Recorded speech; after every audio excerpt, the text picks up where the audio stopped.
Everyone, my name is भूमिका चौहान। स्वागत है आप सभी का इंग्लिश क्लास में। आज की क्लास के अंदर बच्चों हम करेंगे extract based questions from the diary of Anne Frank chapter से। मैंने आपको इस पूरे हफ्ते सभी चैप्टर्स के एक्सट्रैक्ट बेस्ड क्वेश्चंस प्रैक्टिस करवाए हैं और ये एग्जाम में भी पूछे जाते हैं। दूसरा, एक्सट्रैक्ट बेस्ड क्वेश्चन को प्रैक्टिस करने से हमारा पूरा चैप्टर, मतलब आप समझ लो कि आपने चैप्टर ही वापस से एक बार पढ़ लिया है और आपने हर एक लाइन के इंपॉर्टेंट क्वेश्चंस देख लिए हैं। तो हम एक्सट्रैक्ट बेस्ड क्वेश्चंस जब प्रैक्टिस करते हैं ना, तो सारे जो इंपॉर्टेंट इवेंट्स है उसका हमारा बहुत बढ़िया रिवीजन हो जाता है। ठीक है, तो कोई भी क्लास आप मिस मत कीजिएगा। हर एक चैप्टर के 10 to 15 एक्सट्रैक्ट बेस्ड क्वेश्चंस मैंने करवाए हैं, जिसमें उस चैप्टर से रिलेटेड सारे इंपॉर्टेंट इवेंट्स आपके रिवाइज हो जाएंगे। आपका एक तरीके से क्वेश्चन प्रैक्टिस भी हो गया, आपका चैप्टर भी आपने वापस से पढ़ लिया। तो आपको क्या पता चल जाता है, आपको इंपॉर्टेंट कीवर्ड्स, की फ्रेजेस, वोकैबुलरी, इवेंट्स सब इंपॉर्टेंट पता चल जाता है। ठीक है, तो आइए स्टार्ट करते हैं आज की इस क्लास को। सबसे पहले आप खुद भी पढ़िए एंड देन मैं पढ़ूंगी। पहले आप पढ़िए। चलिए, writing in a diary is a really strange experience for someone like me। कि भाई डायरी के अंदर लिखना, यहाँ पे एन फ्रैंक जो है वो ही नैरेटर है और वो कह रही हैं कि भाई एक डायरी के अंदर लिखना उतना ही स्ट्रेंज एक्सपीरियंस है, मतलब बहुत ही अजीब सा एक्सपीरियंस है। बहुत इज अ रियली, मतलब वो कह रही है कि भाई बहुत ज्यादा स्ट्रेंज एक्सपीरियंस है मेरे लिए, मेरे जैसे एक पर्सन के लिए। Not only because I have never written anything before, केवल इसलिए नहीं क्योंकि आज से पहले मैंने कुछ भी नहीं लिखा है, but also because it seems to me that later on neither I nor anyone else will be interested in the musings of a 13-year-old school girl. कह रहे हैं क्योंकि ऐसा लगता है कि बाद में मी दैट लेटर ऑन, बाद में क्या होगा, नीदर आई, ना ही तो मैं, नॉर एनीवन एल्स, और ना ही कोई और, विल बी इंटरेस्टेड होगा इन the musings of a 13-year-old school. भाई एक 13 साल की लड़की की बातों में कौन इंटरेस्टेड होगा, कौन उसकी बातें सुनना चाहेगा, कौन उसकी इमेजिनेशंस, उसकी बकर बकर सुनना चाहेगा। It's like that. Oh well, it doesn't matter, पर यार मुझे फर्क नहीं पड़ता। आई फील लाइक राइटिंग, बस मेरा मन कर रहा है लिखने का, and I have an even greater need to get all kinds of things off my chest. और मैं ये लिख क्यों रही हूं, क्योंकि मेरे दिल पे बहुत सारा बोझ है यार, और मेरा कोई दोस्त नहीं है। तो आई रियली वॉन्ट कि मैं इस बोझ को हल्का कर सकूं। जब मैं लिखूंगी तो मेरे अंदर के सारे इमोशंस जो हैं वो बाहर निकल जाएंगे और मुझे थोड़ा सा हल्का फील होगा। राइट, देखिए क्वेश्चन नंबर 1 क्या कहता है, why does N find writing in a diary strange. अभी एन जो है उसको एक डायरी के अंदर लिखना बहुत ज्यादा स्ट्रेंज क्यों लग रहा है। She finds it strange because it's her first time writing. उसको ये स्ट्रेंज इसलिए लग रहा है क्योंकि वो पहली बार लिख रही है। And she doubts whether anyone including herself, और उसको ये डाउट हो रहा है कि कोई और तो क्या, मतलब वो खुद भी इंटरेस्टेड नहीं होगी, will find value in a young girl's personal thoughts in the future। कि एक 13 साल की बच्ची जो है वो क्या सोचती है, मुझे खुद भी फर्क नहीं पड़ रहा होगा कुछ टाइम बाद, और मुझे नहीं लगता मेरे आसपास के लोग भी इस चीज को पढ़ना चाहेंगे। बट जेन्युइनली वो इस चीज के लिए नहीं लिख रही थी कि कोई और पढ़े। पर्सनल डायरी किसी और को पढ़ाने के लिए नहीं होती है वैसे भी।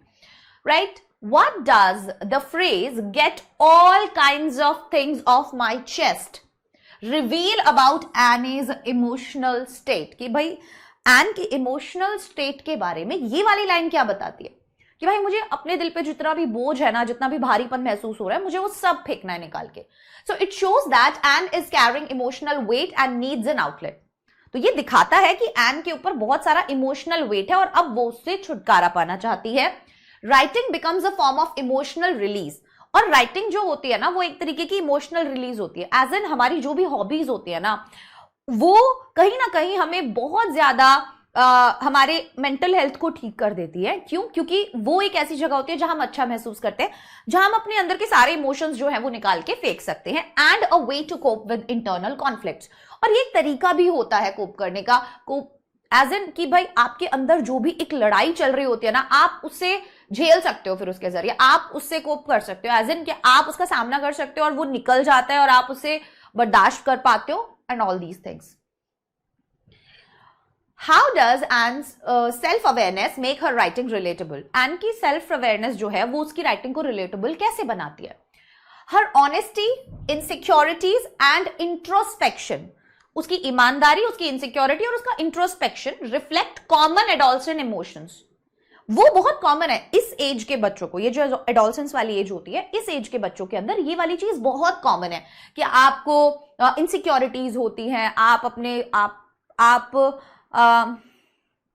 आप अपने बारे में बहुत ज्यादा कॉन्शियस हो जाते हो चीजों को लेके, आपको खुद नहीं पता होता है, ठीक है, बहुत अजीब सी एज होती है ये। Making her writing feel sincere and universally understandable, जिससे उसकी राइटिंग जो है वो बहुत ज्यादा सिंसियर हो जाती है एंड हमें लगता है कि एडोलसेंस एक ऐसी एज है जिसमें हम सब सेम टाइप का ही फील कर रहे होते हैं, ठीक है, तो वो यूनिवर्सली अंडरस्टैंडेबल है क्योंकि सब इस एज से गुजरते हैं, राइट। चलो नेक्स्ट क्या है, I do not have a friend, let me put it more clearly, since no one will believe that a 13-year-old girl is completely alone in the world. And I am not. I have loving parents and a 16-year-old sister, and there are about 30 people I can call friends. I have a darling mother and a good home. No, on the surface, I seem to have everything except my one true friend. अब क्या कहती है, I don't have a friend, मेरा कोई दोस्त नहीं है, let me put it more clearly, मैं साफ साफ बताती हूँ तुम्हें, since no one will believe that a 13-year-old girl is completely alone, अब क्योंकि कोई भी ये नहीं मानेगा कि 13 साल की लड़की बिल्कुल अकेली है इस दुनिया में, एंड आई एम नॉट, मैं नहीं हूं, I have loving parents and 16-year-old sister, मेरे बहुत प्यार करने वाले मुझे मेरे मम्मी पापा मिले हैं और मेरी एक बहन भी है 16 साल की, and there are about 30 people I can call friends, और लगभग 30 लोग हैं जिन्हें मैं दोस्त कह सकती हूँ। I have a darling grandmother, मेरी एक बहुत प्यारी सी दादी माँ भी है और एक अच्छा सा घर भी है हमारे पास। नो, ऑन द सर्फेस, बोले अगर आप ऊपर ऊपर से देखोगे तो मेरी जिंदगी बहुत एकदम परफेक्ट जिंदगी आपको लगेगी, पर मेरे पास कोई एक वो सच्चा दोस्त नहीं है। I do not have that one true friend, वो ये बोल रही है कि सब है मेरे आसपास, बट आपका एक सच्चा दोस्त होता है ना, जिससे आप अनफिल्टर्ड कुछ भी बातें कर सकते हो, जिसके सामने आप मतलब जैसे आप पर्सनली हो, ठीक है, बिना किसी जजमेंट के आप उसके सामने वैसे रह सकते हो, राइट। तो वो चीज होती है कि वो दोस्त मेरे पास नहीं है जिससे मैं सब बातें कर सकूं, जो मुझे जज ना करे, जो समझ सके मेरी बातों को, जो मेरी एज का हो, जो मुझे सही गलत का ज्ञान ना दे, बस वो मेरी सुने, right. How does and differentiate between friends and a true friend, true friend, अब वो कैसे डिफरेंशिएट कर रही है यहाँ पे फ्रेंड और ट्रू फ्रेंड के बीच में। दोस्त, भाई मेरे हजारों दोस्त हैं, बट एक्चुअल में मेरी एक ही दोस्त है। Getting my point? So Anne feels that casual friendship don't satisfy her emotional needs. Anne को ये फील होता है कि casual friendship जो है वो satisfy नहीं करती है आपकी emotional needs को, ठीक है। आपकी इमोशनल नीड्स बहुत अलग होती हैं और कैजुअल फ्रेंडशिप ऐसी होती है कि अगर आपने सामने अपना कुछ भी इमोशनल पार्ट किसी को बता दिया तो वो सामने वाला इंसान फिर 10 लोगों को और बनाएगा और फिर आपका एक मजाक बन के रह जाएगा। So a true friend in someone she can open her heart to, एक सच्चा दोस्त वो है जिसके सामने आप अपना दिल खोल सकते हो, which she lacks, जो उसके पास नहीं है, despite having many acquaintances. Acquaintances मतलब familiar लोग, कि भाई आपके जान पहचान के तो बहुत लोग हैं, बट रियल जो दोस्त होता है, जो रियल एक प्यारा दोस्त होता है ना, वो नहीं है, राइट। चलिए next question, what does this passage tell us about Anne's inner world? Anne के इनर वर्ल्ड के बारे में ये पैसेज क्या बताता है। देखो कितना छोटा सा पैसेज है, बट कितने सारे क्वेश्चंस जो है वो एक पैसेज से बन सकते हैं। It reveals her emotional loneliness, बहुत इंपॉर्टेंट पॉइंट है कि ये इसका इमोशनल, कि भाई वो उसके पास सब है, मम्मी है, पापा है, दादी है, बहन है, 30 सो कॉल्ड दोस्त है, बट फिर भी वो अकेली है। इमोशनल लोनलीनेस के बारे में बात है। She appears to have a full life outwardly, but she yearns for genuine companionship and understanding. तो बाहर बाहर से अगर हम देखें तो उसकी एक जिंदगी जो है वो जबरदस्त बढ़िया दिखती है, फुल लाइफ दिखती है, but she yearns for genuine companionship, लेकिन वो एक जेन्युइन दोस्ती के लिए मतलब तड़प रही है, ठीक है। उसको चाहिए कि कोई एक उसका रियल फ्रेंड हो, उसको जो समझे इस तरीके की एक फ्रेंडशिप के लिए वो एक्चुअल में तड़प रही है, right. Why is Anne's expression of isolation significant, कि ये जो वो अकेलेपन का एक्सप्रेशन यहां पर डाल रही है ना कि भाई मैं अकेली हूं और ऐसा, ये क्यों सिग्निफिकेंट है, ये क्यों इंपॉर्टेंट है। It highlights a major theme of the diary, क्या, that emotional connection is more important than social surroundings, कि इमोशनल कनेक्शन ज्यादा इंपॉर्टेंट होता है सोशल सराउंडिंग से, right. Her feeling of being misunderstood is central to her character, उसकी जो feeling है being misunderstood, कि मुझे लोग गलत समझेंगे, ठीक है, वो कहीं ना कहीं is central to her character. तो यही हम कह सकते हैं कि मेन थीम है इस की डायरी का। जल्दी से पढ़िए, चलिए नेक्स्ट पैसेज आ गया आपके सामने। To enhance the image of this long awaited friend in my imagination, I don't want to jot down facts the way most people would do, but I want the diary to be my friend and I am going to call this friend Kitty. इसने जो एक cute सा नाम दिया ना, मुझे लगता है इसी से पता चल जाता है वो कितनी मासूम है, 13 साल की लड़की है, वही पूकी वाली हरकतें कर रही है कि भाई मैं ना ये जो to enhance the image of this long awaited friend, भाई ये लॉन्ग अवेटेड जिसका मुझे बहुत टाइम से इंतजार था, इसकी इमेज इनहांस करने के लिए मेरी इमेजिनेशन में मैं इसके साथ सारे फैक्ट जॉट डाउन नहीं करना चाहती कि मैं आज सुबह उठी फिर मैंने ये किया, फिर मैंने ये किया, फिर मैंने किया, ना बोले नहीं, मैं बताइए क्या चाहती हूँ, मैं चाहती हूँ कि मेरी डायरी जो है वो मेरी दोस्त बने, और मैं बेसिकली यहां पर उसने डायरी को पर्सोनिफाई कर दिया, उसने एक नॉन लिविंग चीज को ह्यूमन बोला कि ये मेरी दोस्त है और ये किटी है। तो आप जब दोस्त से जैसे बात करते हो, I am going to write everything down like that, right? So since no one will understand a word of my stories to Kitty, if I plunge right in, I would better provide a brief sketch of my life, much as I dislike doing so. Kitty, since no one will understand a word of my stories to Kitty, बोले कोई नहीं समझेगा, एक शब्द नहीं समझ में आएगा किसी को कि मैं किटी से क्या बात कर रही हूं। If I plunge right in, अगर मैं डायरेक्ट कूद गई तो जो मेरे दिमाग में है वो बड़ मैंने बता दिया तो मुझे स्टार्टिंग में थोड़ा सा डिस्क्रिप्शन देना पड़ेगा, मैं कौन हूं, क्या है, कितने लोग हैं, सब चीजों के बारे में, ठीक है, मेरी लाइफ के बारे में, much as I dislike doing so. हालांकि मुझे बिल्कुल अच्छा नहीं लगता है करना, बट मुझे लगता है कि मुझे करना चाहिए, ये लिखना चाहिए, ताकि कोई अगर पढ़े तो भाई उसको पता चल जाए किसके बारे में या कौन है ये। What does naming the diary Kitty suggest about Annie's needs?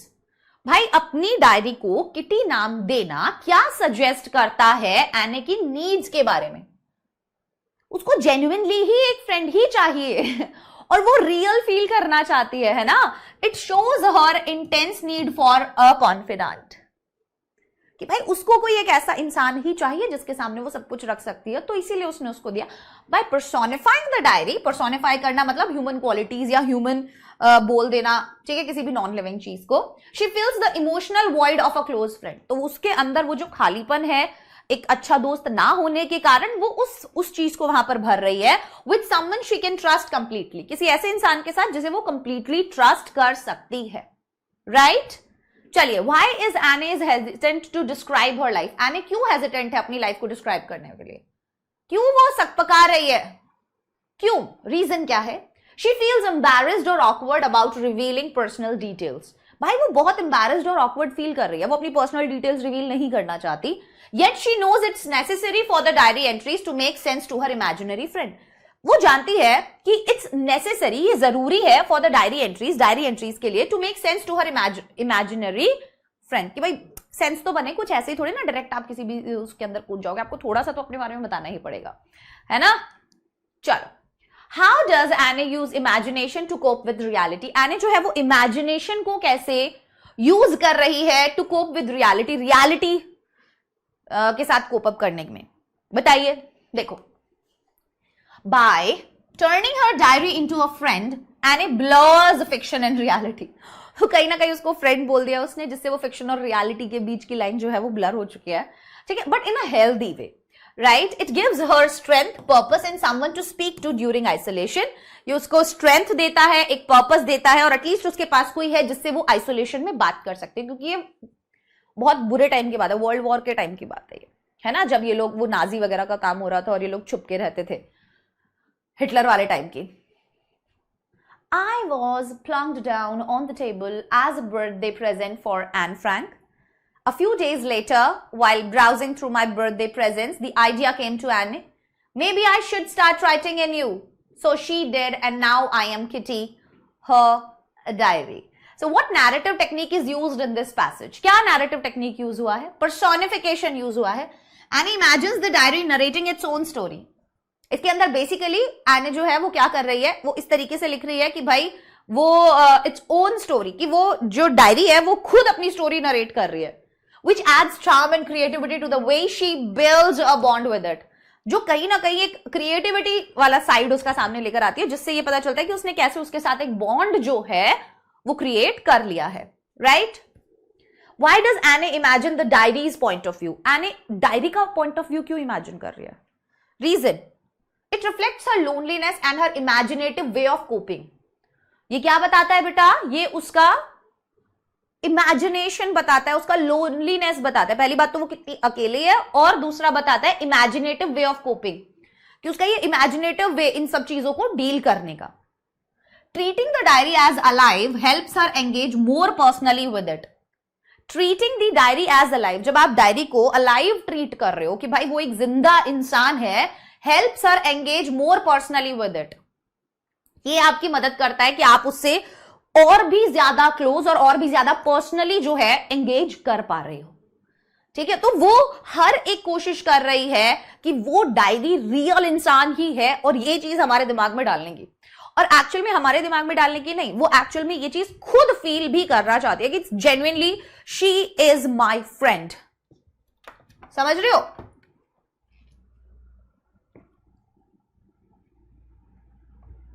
हाँ या ना बोलो? Good. How does this help develop Anne's unique voice as a writer? कैसे ये चीज डेवलप कर रही है एनी की एक unique voice as a writer? It shows her wit, playfulness, emotional depth. भाई उसका दिखा रही कितनी, भाई कितनी क्लेवर है, कितना विजडम है उसके अंदर, प्लेफुलनेस भी दिखाता है और उसका इमोशनल डेप्थ भी दिखाता है। She transforms a diary from a record keeping tool into a heartfelt companion, क्योंकि उसने देखो कितने प्यारे तरीके से एक रिकॉर्ड कीपिंग टूल, कि भाई डायरी किस लिए होती है कि हम उसमें रिकॉर्ड रखते हैं, उसको उसने कैसे एक हार्टफेल्ट कंपेनियन में चेंज कर दिया थ्रू हर इमेजिनेशन। राइट, चलिए पढ़िए इसको, पढ़िए फटाफट से। गुड, बहुत बढ़िया।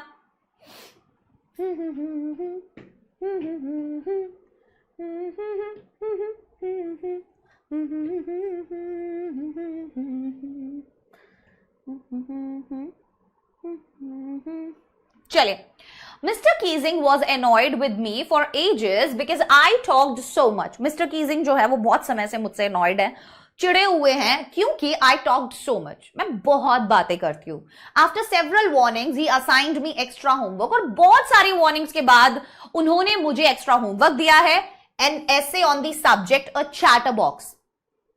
ठीक है, और उन्होंने बोला कि अब तेरी ये पनिशमेंट है, तू ऐसे लिखकर लाएगी क्या सब्जेक्ट पे, a chatterbox. A chatterbox, what can you write about that? और मुझे एक चैटर बॉक्स, आप एक चैटर बॉक्स के बारे में क्या लिख सकते हो यार? I would worry about that later, पर मैं इसके बारे में बाद में सोचूंगी। I decided, मैंने सोचा, I jotted down the title in my notebook, तो मैंने वो लिख लिया फटाफट से वो टाइटल अपनी नोटबुक के अंदर, tucked it in my bag, bag में डाल लिया, and tried to keep quiet, और मैंने शांत रहने की पूरी कोशिश की। What does this reveal about Annie's personality in school? ये चीज क्या रिवील करती है एन की पर्सनैलिटी के बारे में इन स्कूल? बताइए, ये चीज क्या रिवील करती है? Anne is talkative and expressive even in class. Number one, वो talkative है और वो expressive है क्लास के अंदर भी। She is also self-aware and humorous about her flaws. वो self-aware भी है और humorous भी है, उसको पता है अपने flaws के बारे में, और वो मजाक मजाक में डाल देती है ये सारी चीजें। ठीक है, showing maturity and charm। हो सकता है वो दिल पे भी ले ले, पर वो दिल विल पे नहीं लेती भाई, वो नहीं लेती दिल will pay. What does this passage say about Anne's resilience?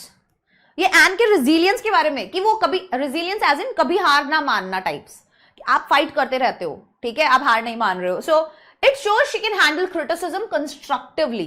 तो ये दिखाता है कि वो क्रिटिसिज्म बहुत ही कंस्ट्रक्टिवली हैंडल करती है। दैट कोई बात नहीं, बोल रहे हैं, मैं इसके बारे में बाद में सोचूंगी, अभी तो मैं शांत रहने का ट्राई करती हूँ। And all sort of things. Her optimism and adaptability make her stand out among peers and readers alike. तो कहते हैं उसका ये जो ऑप्टिमिज्म है और ये अडैप्टेबिलिटी है ना, यही उसको अपने आसपास के लोगों में या जो रीडर्स हैं उन सब में कहीं ना कहीं अलग बनाता है। राइट, और बीइंग अ 13-year-old, इतना मेच्योरिटी होना is a charming thing, I guess. Right, okay, now it's a long passage, come on read it, come on, 30 seconds है, फटाफट रीड कीजिए, जल्दी रीड कीजिए बच्चा, शाबाश।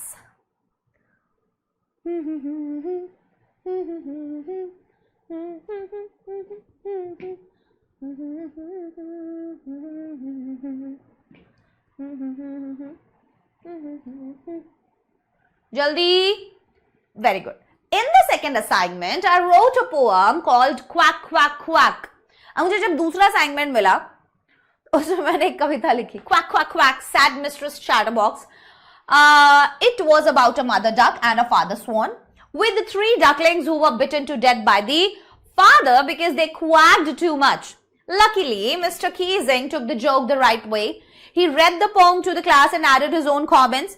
Since then, I have been allowed to talk and haven't had to write any extra essays. तो बार-बार उसको ऐसे दिए जा रहे थे लिखने के लिए. तो क्या उसने बहुत ही बढ़िया मतलब एक पोअम ही लिख दी इस पे, ठीक है, क्वैक क्वैक क्वैक करके, और उसके अंदर बताया गया कि भाई जो मदर डक थी और जो फादर स्वॉन था उसके 3 डकलिंग्स थे जिसको भाई फादर ने क्या किया, मार दिया क्योंकि वो बहुत ज्यादा बातें करते थे. मतलब इस तरीके की एक ह्यूमरस स्टोरी उसने लिख के दी. तो जो मिस्टर कीजिंग थे उन्होंने भी ये चीज को बहुत मजाक में लिया और देखा कि भाई क्या लेवल है इस बच्चे का कि मैं इसको इतनी सारी पनिशमेंट दे चुका और ये हर बार कुछ. ये कैसे जीभ कट, मेरी मैं बोलते बोलते जीभ दोनों तरफ आ गई और मेरी जीभ बहुत ज्यादा कटती है. या तो मेरी बहुत लोग बुराई करते हैं या मुझे बोलना नहीं आता, बिकॉज मैं बहुत तेज बोलती हूँ और उस चक्कर में क्या होता है मेरी दांत और जीभ की जो स्पीड है ना वो मैच नहीं कर पाती और उसकी वजह से ये बहुत बार कटती है. और आज तो ये पहली बार हुआ है जब ये दोनों साइड से कट गया. मतलब जीभ लोगों की एक साइड से कटती है, मेरी दोनों साइड से कैसे कट गई है.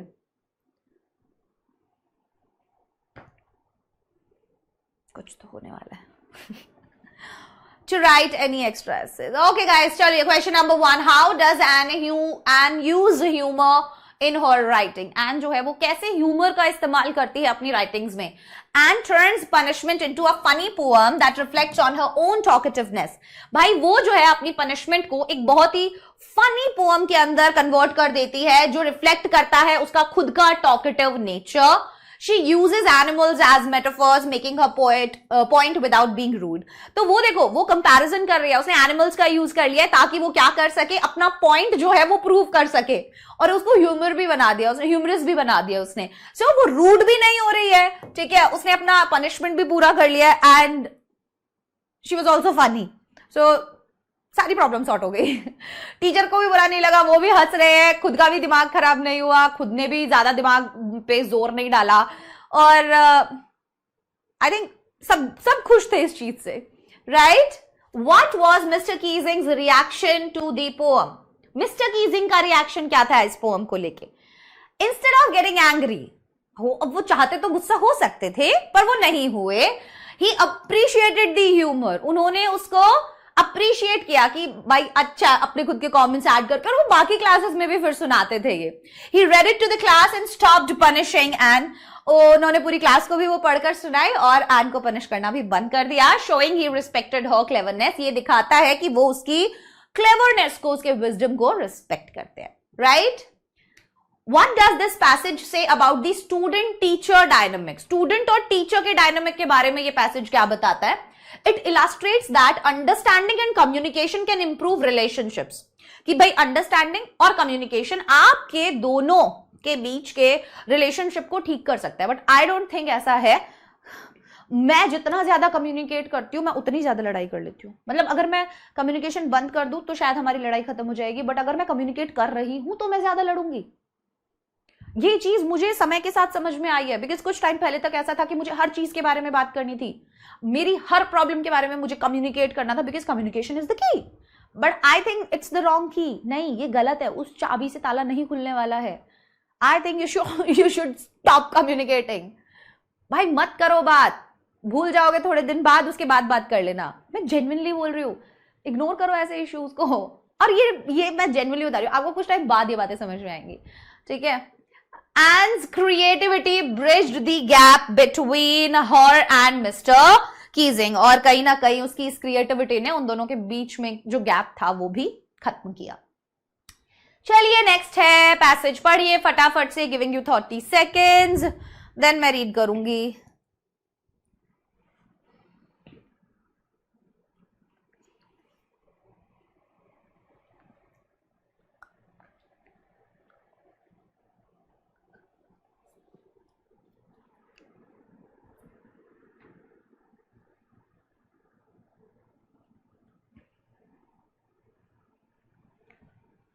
हम तड़प तड़प कर भी तुम्हारे गीत गाएंगे.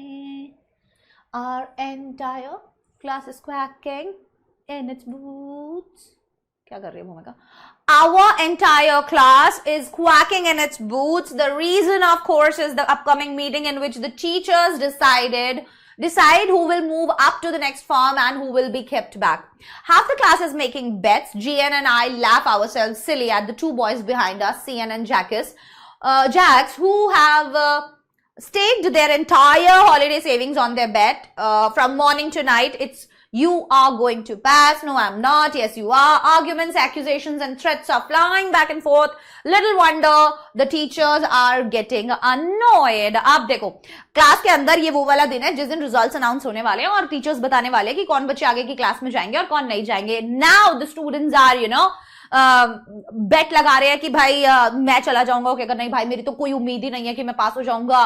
वो कहता नहीं नहीं भाई तू तो पास हो ही जाएगा, मुझे नहीं लग रहा है कि मैं पास होऊंगा. एंड एवरीबॉडी सो स्ट्रेस्ड और बहुत ज्यादा शोर है क्लास के अंदर. और यस देखते हैं अब क्या होता है.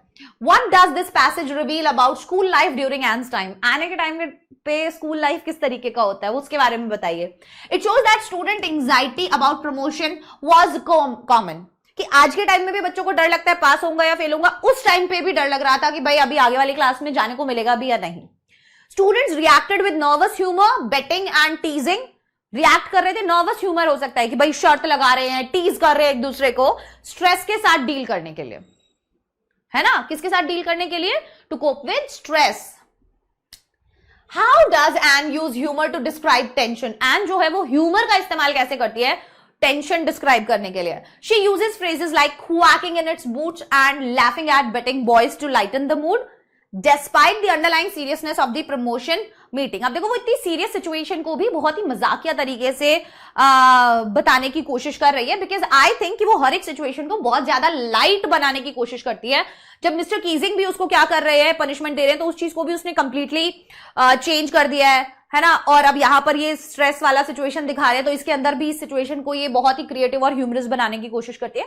सो आई गेस इसका जो मूड है, इसका जो क्रिएटिविटी है वो बहुत ही अमेजिंग है. Being a 13-year-old, what does Anne's observation say about her as a narrator? Anne का जो ऑब्जर्वेशन है एज अ नैरेटर उसके बारे में क्या बताता है? She is observant, witty and insightful. Observant है, विटी है, इंसाइटफुल है. And even in stressful moments, और स्ट्रेसफुल मोमेंट्स में भी she sees the humour in others. उसको भाई दूसरा में मजाक मिल जाता है, ढूंढ लेती है वो, उनके बिहेवियर में मजाक ढूंढ लेती है. And narrates it with charm, और बढ़िया तरीके से उस चीज को नरेट करती है. मतलब कहानी सुनाने का जो तरीका है ना वो बहुत ज्यादा बढ़िया है. राइट, चलिए नेक्स्ट पैसेज आ गया है, रीड कीजिए. I don't think my math grades are going to be up to much this time. I had a terrible time with my math teacher mister Keesing.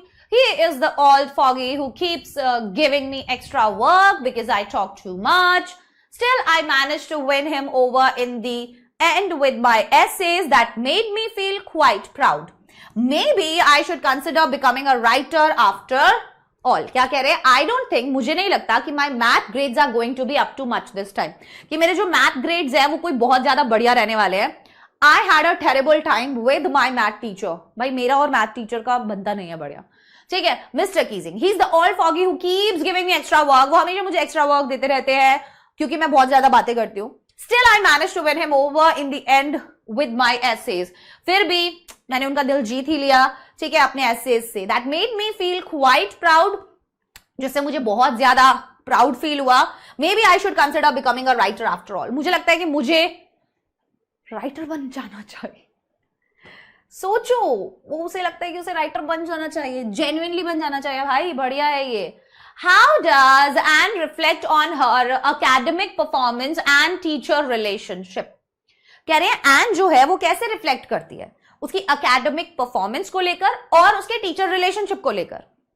She admits, वो मानती है that she struggling in maths but finds pride in winning over a difficult. उसको पता है कि भाई उसको maths अच्छे से नहीं आती, बट वो इस चीज में बहुत घमंड महसूस कर रही है कि मेरी और मैथ्स के टीचर की ना बनने लगी है. It shows her honest self assessment and emotional intelligence. तो वो ऑनेस्ट सेल्फ असेसमेंट कि भाई हाँ मैं ऐसे हूं, मेरा मैथ्स खराब है, ये भी बढ़िया है, उसको पता है इस बात का. एंड इमोशनल इंटेलिजेंस के बारे में भी पता चलता है उसका. ठीक है, तो यस. नेक्स्ट क्वेश्चन क्या कहता है? What does her comment about writing suggest? उसका जो कॉमेंट था राइटिंग को लेकर वो क्या सजेस्ट करता है? It reveals early signs of ends literary passion and self belief. ये क्या रिवील करता है? एन का लिटरेरी पैशन और उसका सेल्फ बिलीव कि भाई लिखने के लिए उसको बहुत अच्छा लगता है, वो हर एक चीज को उसको ऐसे लिखने के लिए दिया, उसने अपना पूरा जोर लगा दिया उसके अंदर. She starts to see writing not just as an outlet, वो शुरू कर देती है. अब वो कह रही है ना कि शायद मुझे लिखना शुरू कर देना चाहिए. So she starts to see writing, वो देखने लग जाती है राइटिंग को not just as an outlet कि भाई ये मेरा केवल एक इमोशनल आउटलेट का जरिया ही नहीं है, but as a potential future path, पर मैं एक राइटर भी बन सकती हूं, है ना. ऐसे ही तो आपको पता चलता है अपने बारे में. जब हम बात करते हैं बार बार की भाई हमें क्या नेचुरल टैलेंट है हमारे अंदर, जब हम इन चीजों के बारे में बात करते हैं तो यस ऐसे ही पता चलता है आपको अपना नेचुरल टैलेंट बातों बातों में. मुझे आज तक नहीं पता चल पाया है, क्या आप मुझे बता सकते हैं?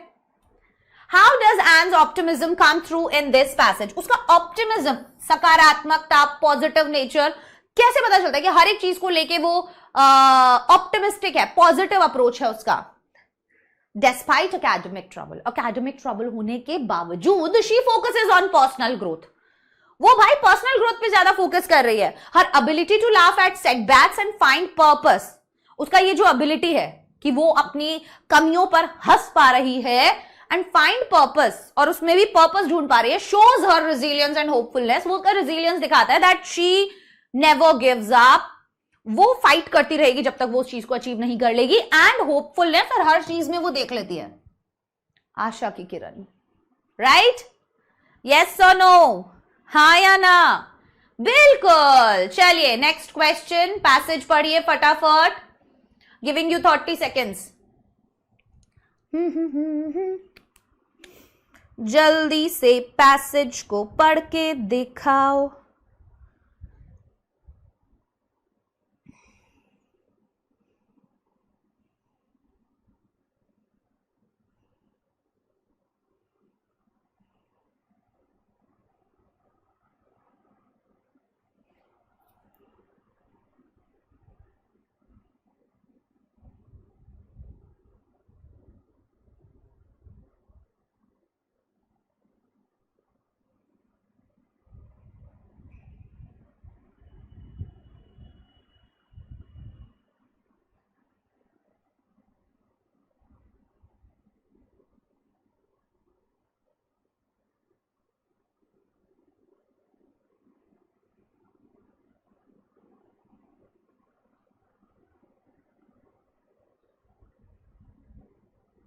बनाइए बनाइए जल्दी से.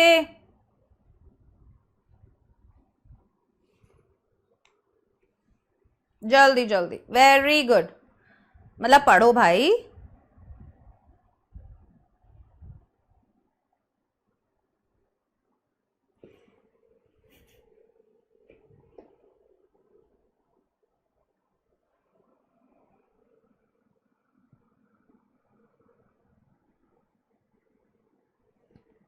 I can't bring myself to talk about anything but ordinary everyday things when I am with my friends. We never get further than that. That's why I have started the diary, to stop myself from bursting with emotions, to say all the things I want to say and cannot. क्या कहते हैं? What emotional conflict does Anne express here? क्या emotional conflict Anne यहाँ पर express कर रही है? She feels emotionally restricted in her friendship. वो इमोशनली रेस्ट्रिक्टेड फील करती है अपनी फ्रेंडशिप में, मतलब वो खुल के बात नहीं कर सकती है. क्या कह रहा है? I can't bring myself to talk about anything but ordinary everyday things when I am with my friends. कि बोले मैं अपने फ्रेंड्स के साथ जब भी होती हूँ ना, तो मैं उनके साथ जो मैं हूं वो नहीं रख सकती सामने. Right? We never get further than that. भाई हम ऑर्डिनरी चीजों के बारे में बात करते हैं, उससे आगे इमोशनल बातें हमने नहीं करी है कभी, और हम उसके आगे जा भी नहीं सकते हैं, because we are not that comfortable. Right? That's why I have started the diary. और यही रीजन था कि मैंने अपना डायरी शुरू किया, to stop myself from bursting with emotions, ताकि मैं अपने आप को रोकूं कि भाई मेरे इमोशन फूटे. ठीक है? To say all the things I want to say and can't, और मैं वो सब चीजें कह सकूं जो मैं कहना चाहती हूं और मैं नहीं कह पा रही हूं. What emotional conflict? क्या इमोशनल कॉन्फ्लिक्ट है? तो वो रेस्ट्रिक्टेड फील कर रही है अपने दोस्तों के साथ इस वाले सिचुएशन में. She longs to share deeper thoughts but can't. वो चाहती है अपने अंदर के सारे थॉट्स को शेयर करना, बट वो नहीं शेयर कर पा रही है, leading to frustration and loneliness, जिसकी वजह से उसको फ्रस्ट्रेशन और लोनलीनेस हो रहा है. ठीक है ना? तो वो ये जेन्युइनली वो बहुत परेशान है यार. मैं परेशान हो गई इसकी बातें सुन के. How does the diary function in Anne's life based on this passage? Diary का क्या रोल है, डायरी क्या फंक्शन कर रही है एन की जिंदगी में इस पैसेज के अकॉर्डिंग? भाई वो उसके लिए वो उसकी जान बन गई एक तरीके से, ठीक है। The diary acts as pressure valve, कि जो प्रेशर वाल्व क्या होता है, निकल जाए वहां से सारा pressure. It let's her went, reflect and speak freely, something she can not do even with close friends. वो एक ऐसी चीज बन गई है जो वो नहीं कर सकती है अपने दोस्तों के साथ भी, जो वो अपनी डायरी के साथ कर सकती है। दैट इज इमोशनल आउटलेट बन गया उसका, वो है ना, जो बहुत इंपॉर्टेंट हो गया है। What broader theme of adolescence is reflected here? भाई क्या एक ब्रॉडर थीम, एक बड़ी थीम क्या निकल कर आ रही है एडोलसेंस के बारे में इस पैसेज में? क्या है वो? The struggle to express true feelings and find someone. इस एज में बच्चे ये बहुत ज्यादा स्ट्रगल करते हैं कि उन्हें कोई मिल जाए जिसके साथ वो अपनी इमोशनल बातें कर पाए, ठीक है। एक्चुअल में बच्चे बहुत सी बार फंस भी जाते हैं जब उनको सही फ्रेंडशिप नहीं मिलता और वो उनके सामने अपना इमोशनल पार्ट रख देते हैं और फिर वो पछताते हैं उस चीज से, बिकॉज वो एक मजाक बन के रह जाते हैं और वो सामने वाला धोखेबाज निकलता है।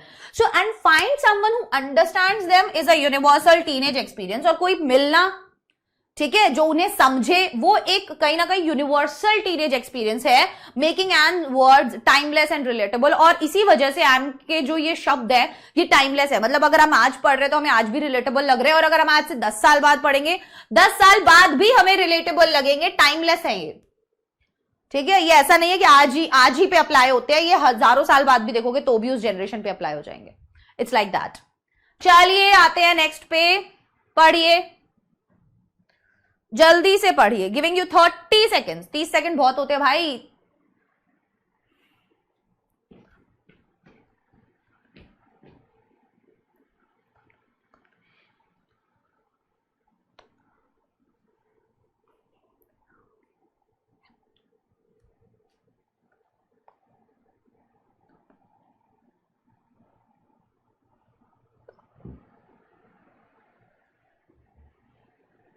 पढ़ा? पढ़ लिया? गुड। चलिए, I have reached the point where I hardly care whether I live or die. मैं उस पॉइंट पर पहुंच गई हूं जहां मुझे कोई मतलब नहीं है मैं जीऊंगी या मरूंगी। The world is turning into a wilderness. दुनिया में पागलपन फैला हुआ है। I hear the ever approaching thunder which will destroy us too. और मुझे दिख रहा है, ठीक है भाई, कुछ ना कुछ बेकार होने वाला है। हम बिजली टूटने वाली है हमारे ऊपर जो हमें डिस्ट्रॉय कर देगी। I can feel the sufferings of million. मैं करोड़ों, हजारों, लाखों लोगों की सफरिंग्स को फील कर पा रही हूं। And yet when I look up at the sky, और फिर भी मैं जब ऊपर आसमान में देखती हूं, I somehow feel that everything will change for the better. मुझे न जाने क्यों ऐसा लगता है कि सब कुछ बदल जाएगा भले के लिए। That peace and tranquillity will return once more. और वो जो शांति है, सुकून है, वो एक बार फिर से वापस आएगा, मुझे ऐसा लगता है। देखो क्या कहता है question, how does this passage contrast despair and hope? कैसे इन दोनों में कॉन्ट्रास्ट दिखाया जा रहा है? Anne expresses deep sorrow and fear about war. वो बहुत ही गहरा दुख और डर दिखा रही है वॉर के बारे में, but she ends with a hopeful image. लेकिन आपने देखा है उसके नेचर के अंदर है हर एक चीज में पॉजिटिविटी ढूंढना। सो वो at the end of the passage एक पॉजिटिव अप्रोच दे देती है कि भाई मुझे ऊपर आसमान में देखती हूँ तो लगता है एक दिन शांति सुकून जरूर आएगा, everything is happening for good, and faith in peace. और शांति के अंदर वो अपना फेथ दिखा रही है, शोइंग हर इनर स्ट्रेंथ, जो कहीं ना कहीं उसके इनर स्ट्रेंथ के बारे में बताता है कि कितनी ज्यादा एक 13 साल की बच्ची स्ट्रांग है भाई, राइट। चलिए, what literary device is used in ever approaching thunder? Ever approaching thunder, इसमें कौन सा लिटरेरी डिवाइस है? मेटाफर, क्योंकि यहां पर जो थंडर है ये रिप्रेजेंट कर रहा है the fear of war, right. वो डर, वो वॉर का डर यहां पे रिप्रेजेंट कर रहा है, and destruction looming over them, और वो तबाही जो चारों तरफ उनके घूम रही है उसके बारे में वो बात कर रहा है। एक छोटे बच्चे का इतना समझदार होना ही बहुत बड़ी बात है, आई गेस। इतना सब कुछ सोच पाना ही बहुत बड़ी बात है। इतनी सब चीजें झेलने के बाद इतना ऑप्टिमिस्टिक होना ही बहुत बड़ी बात है। Despite her suffering, she maintains. Question क्या है? What does this passage reveal about Anne's world view? दुनिया के व्यू को लेकर क्या ये पैसेज रिवील करता है? मतलब एने का जो वर्ल्ड व्यू है वो क्या है, उसके बारे में ये क्या बताता है? Despite her suffering, she maintains a remarkably hopeful and spiritual outlook. अपनी इतनी सफरिंग्स के बाद भी वो मेंटेन कर पा रही है एक होपफुल और spiritual outlook. She believes in human goodness and a better future, और वो मानती है, वो बिलीव करती है किसमें, ह्यूमन गुडनेस में और एक बेटर फ्यूचर में. That is a really big thing. Last passage फटाफट. I am not sorry for the arguments or the comments I have made. I want to be honest with my diary. I have always been this way and it's hard for me to keep my opinions to myself, especially when I know I am right. Sometimes I can be outspoken, but I don't want to pretend. I am just being me. क्या हो रहा है यहाँ पर? क्या हो रहा है कि I am not sorry for the arguments और the comments I have made. मैं सॉरी नहीं हूं. I am not feeling sorry for the arguments और कमेंट्स जो मैं बना रही हूं यहाँ पे. I want to be honest with my diary. मैं अपनी डायरी के साथ ऑनेस्ट होना चाहती हूँ. I have always been this way. मैं हमेशा ऐसी रही हूँ and it's hard for me, और ये मेरे लिए बहुत मुश्किल है to keep my opinions to myself, कि मैं अपनी बात अपने तक रख पाऊं, specially when I know I am right. खासतौर पर तब जब मुझे पता है मैं ठीक हूं. So sometimes I can be outspoken but I don't want to pretend I am just being me. ठीक है. So what does the passage reveal about Anne's personality? कैसी पर्सनैलिटी है उसकी? सेल्फ अश्योर्ड है और वो ऑनेस्टी को वैल्यू करती है. She is not afraid to speak her mind and doesn't believe in hiding her true self to please others. वो डरती नहीं है जो उसके मन में है वो कहने से, और वो इस बात में भी यकीन नहीं करती है कि भाई मैं दूसरों को प्लीज करने के लिए नहीं अपने आप को बदल सकती. जो मैं हूं वो मैं हूं और मैं ऐसे ही रहूंगी. मैं दूसरों को प्लीज करने के लिए चेंज नहीं हो सकती. Getting my point? Yes or no? Very good. How does Annie justify being outspoken? She believes that it's important to express what she feels, especially when she is convinced she is right. अभी ये वो मानती है कि ये जरूरी है to express करना, ये जताना what she feels, कि वो क्या महसूस करती है, specially when she is convinced she is right. जबकि उसको खास तौर पर उस समय जब उसे ये पता है कि वो ठीक है, it is a part of our authenticity and personal integrity, और ये ही उसकी ऑथेंटिसिटी, उसका रियल होना, ठीक है, ये पार्ट उसी चीज को बताता है एंड उसकी पर्सनल इंटेग्रिटी को भी बताता है. ठीक है. तो ये थी हमारी आज की क्लास जिसके अंदर हमने की extract based questions based on the chapter from the diary of Anne Frank. I wish and I hope आपको आज का चैप्टर पसंद आया होगा और आपको हेल्प मिला होगा. अगर आप चैनल पर नए हैं तो चैनल को सब्सक्राइब जरूर कीजिएगा. वीडियो अगर आपको एंड तक देखा और मजा आया तो वीडियो को लाइक जरूर कीजिएगा एंड कमेंट करके बताइएगा कि आपको कैसा लगा. Bye bye, take care, all the best.